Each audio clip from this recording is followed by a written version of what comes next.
Swimming পুলের পাশে দাঁড়িয়ে সম্ভবত ছবি তুলতে যাচ্ছিলেন বিশ্বসেরা অলরাউন্ডার ক্রিকেটার সাকিব আল হাসান। তার ঠিক পাশেই দাঁড়ানো চিত্রনায়ক জায়েদ খান। হঠাৎ দেখা যায় সাকিব তার হাতে থাকা মোবাইল ফোনটি সুইমিং পুলের পানিতে ছুঁড়ে ফেলে দিয়ে হেঁটে চলে যান। কিছু বুঝে ওঠার আগেই সাকিবের এমন আচরণে হতভম্ব হয়ে যান জায়েদ খান।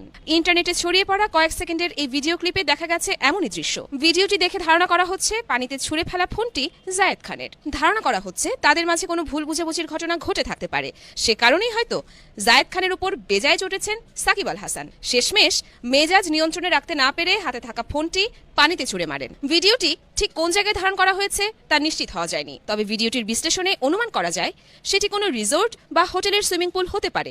লোকমুখে শোনা যাচ্ছে ব্যক্তিগত কাজে গিয়ে সেখানে সাকিবের সাথে জায়েদ খানের দেখা হয়, তখন একে অপরের সাথে কুশল বিনিময়ের মাঝেই এই অনাকাঙ্ক্ষিত ঘটনাটি ঘটে যায়। যদিও এই ঘটনার রেশ ধরে এখনও তাদের কেউই প্রকাশ্যে কথা বলেননি। সামাজিক মাধ্যমে এই ঘটনা নিয়ে চলছে নানান রকম গুঞ্জন।